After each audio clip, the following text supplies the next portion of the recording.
The second hour of the Passion, from 6 to 7 p.m. Jesus departs from his most holy mother and sets out for the cenacle. My adorable Jesus, as I have shared in your sufferings together with you, and in those of your afflicted Mama, I see that you are about to leave to go there, where the will of the Father calls you. The love between son and mother is so great as to render you inseparable. So you leave yourself in the heart of your Mama, and the Queen and sweet Mama places herself into yours. Otherwise it would have been impossible for you to separate. But then, blessing each other, you give her the last kiss to strengthen her in the bitter pains she is about to suffer. And giving her your last goodbye, you leave.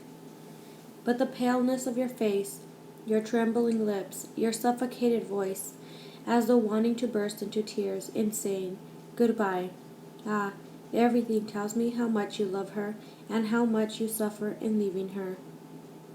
But to fulfill the will of your Father, with your hearts fused into each other, you submit yourselves to everything, wanting to prepare for those who unwillingly to overcome the tendernesses of relatives and friends and bonds and attachments, do not care about fulfilling the holy will of God and corresponding to the state of sanctity to which God calls them.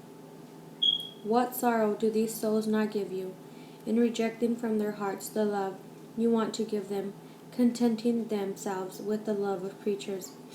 My lovable love, as I repair with you, allow me to remain with your Mama, in order to console her and sustain her, while you leave. Then I will hasten my steps to come and reach you. But to my greatest sorrow, I see that my anguishing Mama shivers, and her pain is such that, as she tries to say good-bye to her son, her voice dies on her lips, and she is unable to utter a word.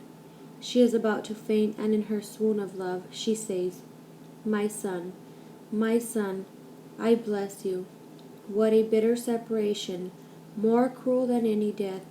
But the pain yet prevents her from uttering a word, and makes her mute. Disconsolate Mama.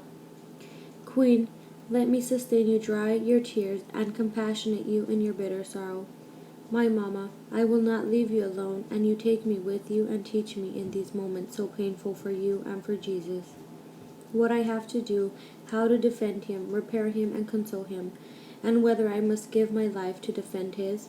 No, I will not move from under your mantle. At your wish I will fly to Jesus. I will bring him your love, your affections, your kisses together with mine, and I will place them in each wound, in every drop of his blood, in every pain and insult, so that in feeling the kisses and the love of his Mama in each pain, his sufferings may be sweetened. Then I will come again under your mantle, bringing you his kisses to sweeten your pierced heart. My Mama, my heart is pounding. I want to go to Jesus, and I kiss your maternal hands. Bless me, you bless Jesus, and allow me to go to him. My sweet Jesus, love directs me toward your steps, and I reach you as you walk along the streets of Jerusalem together with your beloved disciples. I look at you, and I see you still pale. I hear your voice, sweet, yes, but sad so much as to break the heart of your disciples, who feel troubled. This is the last time, you say, that I walk along these streets by myself. Tomorrow I will walk through them, bound and dragged among 1,000 insults, and pointing out the places where you will be most insulted and tortured. You continue, my life down here is about to set, just as the sun is now setting, and tomorrow at this hour I will no longer be here. But like the sun I will rise again on the third day.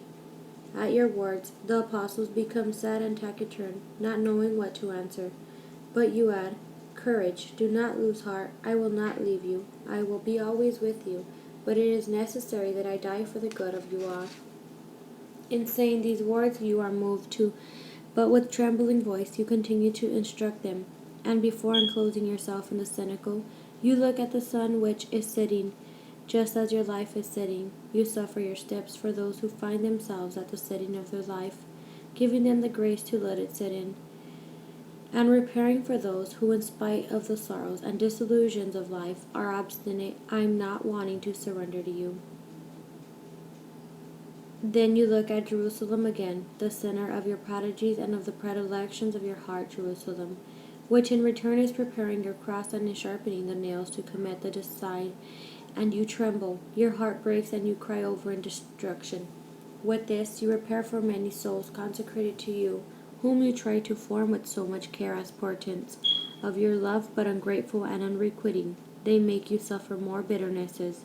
I want to repair together with you, to sweeten the stabbing of your heart, but I see that you are horrified at the sight of Jerusalem, and withdrawing your gaze, you enter the cenacle.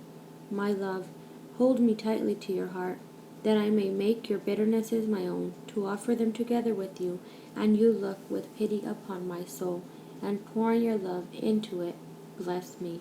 Amen.